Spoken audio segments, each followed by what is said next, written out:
Okay, so time to pressure test the new heater matrix. As you can see, I've completely bodged a bicycle inner tube onto here. Got some air in there. We're running at about 20 psi. So I'm just gonna pop the heat matrix into the water. We should see no bubbles. We might see some bubbles if we get the the joints in, but that's fine. As long as that's the only place bubbles are coming from, we're fine. The rest of it, as we can see, zero. Just going to pump it up a bit more and get some more pressure in, make sure. Okay, so, wow. I was going to say we're closer to 30 psi there. That's apparently the limit of the inner tube without a tyre to stop it from over expanding. So there we go, there was no more bubbles coming out at 30 psi. So I think that's a conclusive test there to confirm that we are airtight. If we're airtight, we're watertight. So that is now ready to be fitted back to the vehicle, so I'll let that dry out and we'll get back to the fitting. Well, there we are. That is our nicely dried out heater matrix, so we're ready to go in. And the interior has been cleaned, dried, multiple days, heater on. It is bone dry in here now. Very good. Not even the slightest bit of residue left. Tidied up the receptacle area, the heater box, except for the mastic around the side. It's still soft and there's plenty of it, so I've just evened it out and sort of smeared it back into like a gasket shape, so that'll reseal when we close that box up. But for now, I'll be sliding this into position, getting that through the holes in the bulkhead, putting the hoses on from the other side with some red rubber grease, clamping it into this box first. Basically a reverse procedure of the dismantling video. I'm only going to go so far because I still want to keep access underneath here to run some boost pipes through and stuff, so I can get a boost gauge, some other bits and bobs, so I'll keep you updated. Okay, so the heater matrix is fully secured in. The end tanks are a little bit different on this reproduction model, so the clamps struggled to get round them, but with a little bit of, shall we say, encouragement, I got them to go in. So, heater box. I've scraped all the expired, shall we say, foam off the surfaces. It's very sticky. I've just got some new foam off a friend of mine, and I've just been cutting squares out and using some spray adhesive.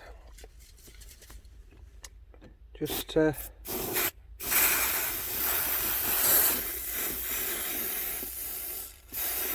stick this new foam on, and that will stop the flaps from clanging about, for want of a better word.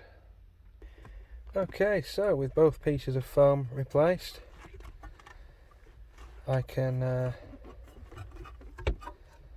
go ahead and fit this box back to the heater matrix, which will allow me to attach the top hose and the side hose and the other side hose and the bottom junction box, and everything will come back together. I have posted a little vac pipe to run a boost gauge from through the bulkhead.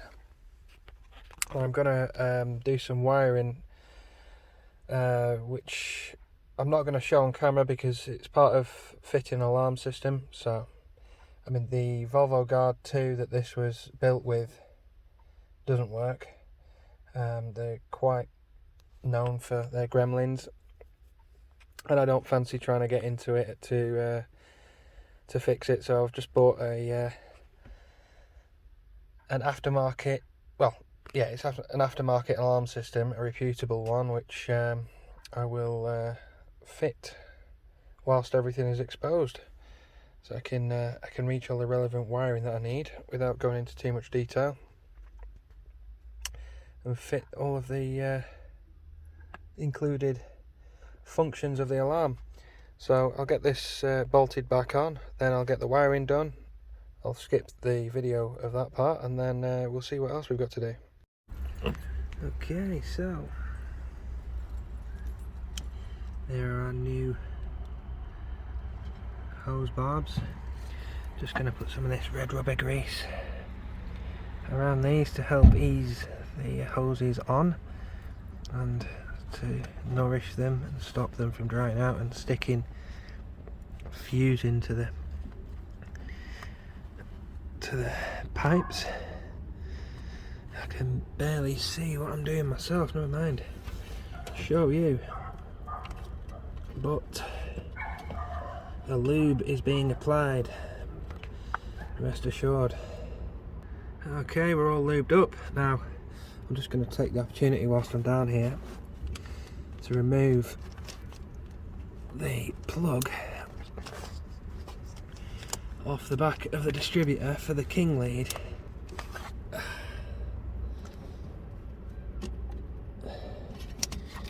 Just to inspect it.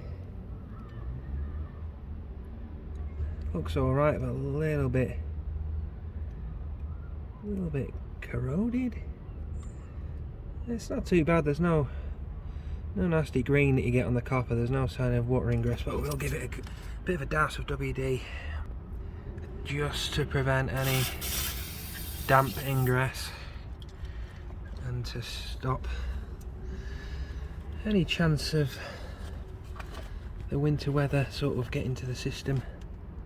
Okay, that's that done. So now back on with the hoses.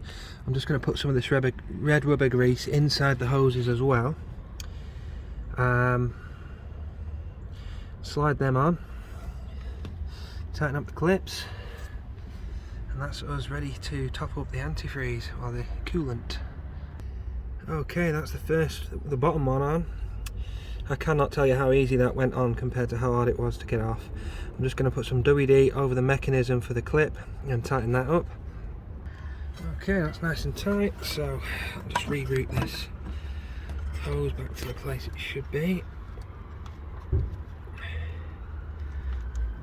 It'd be helpful if I actually had the camera on what I was doing. Let's put that on there. Beautiful. That just goes on so easy. Move that up to the clamping point. Bit of WD. And then let's tighten her up. Okay, that's both of them on, so let's top up the antifreeze.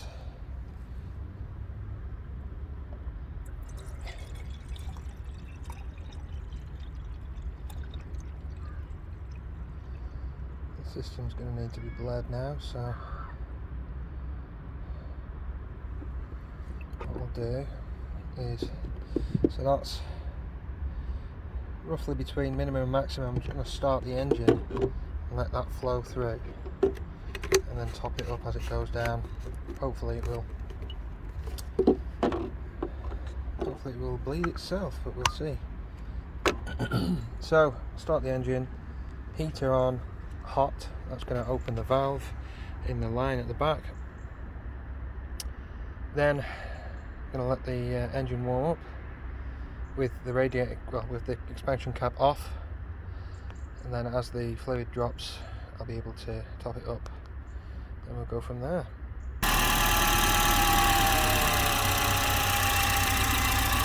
Okay.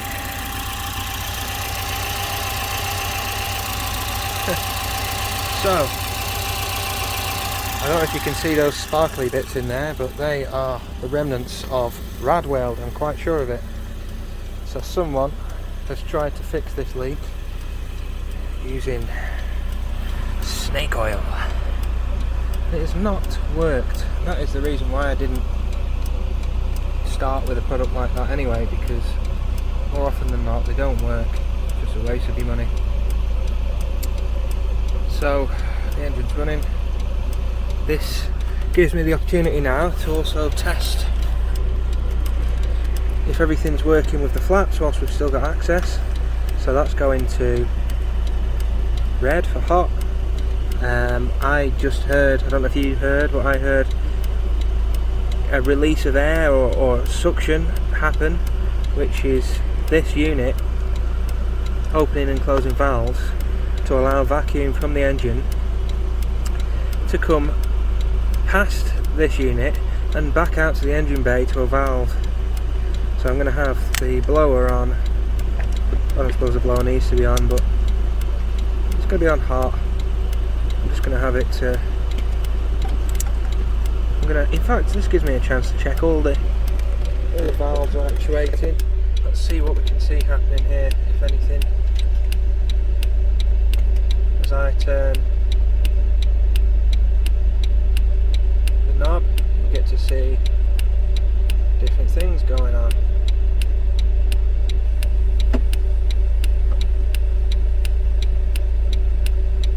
So, with every different position that I select, something different's happening. I'm going to assume that's a good thing, and that we're happy. I can already feel. Oh, so that might be a lie. I was going to say I can already feel some warm air. That might be the heater that I've got on next to me. So I'm going to wait now. We've got no temperature on the gauge. I'm going to wait for it to warm up a little bit, top up this coolant, and call it a day. Right, so I can report that the engine temperature run up went successfully. I topped up the coolant, we got the temperature up to, we got the engine up to temp. Took it for a little spin, came back. Coolant had gone down a little bit, so some air bubbles had come out from somewhere, which is good. Topped it back up again and then took it for I'd say a 10-mile drive. Came back and the coolant level has settled nicely. So I'm going to call that a success. We've got no leaks inside the interior. I've kept everything. I can show you. It may look a bit dirty and gritty, but it is dry. I've kept everything exposed so that I can check to see if anything's leaking through, and it isn't. One little tip: if you do lift these mats up to air out the underneath of them and you let them cool down, they will retain the shape that you've bent them into.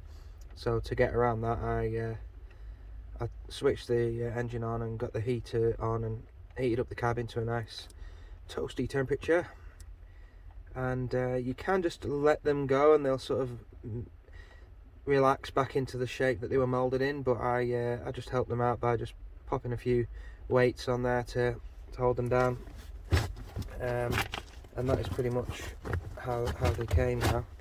I mean, they're 25 years old anyway, they're a little bit beaten up, but better than nothing. So that's that side, and similar to this side, it was all bent up. There's a few bits of shrapnel hanging around at the moment, but yeah, got the front to the heater box put back on. This front piece that goes in between this metal clip. So I've just got this side vent to put on now. Just links up to here with a little elbow. That was the first piece I took off, and that's the last piece I'm putting on. The vents are back in at the top. I've put all the other vents back in, secured everything in exactly the reverse procedure of how I took them out, so I didn't feel the need to video that. Since then, not much has happened. I've finished wiring in the alarm, so we have remote central locking again because that wasn't working.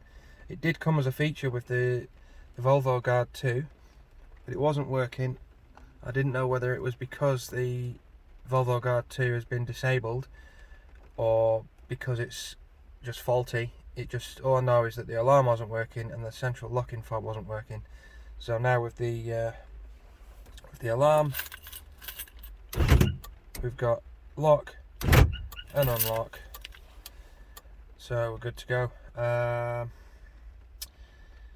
Yeah, I think that is it for now, guys. I've got something planned immediately due to the fact that everything's still apart. Got something planned immediately for a very short episode that's going to be coming up next.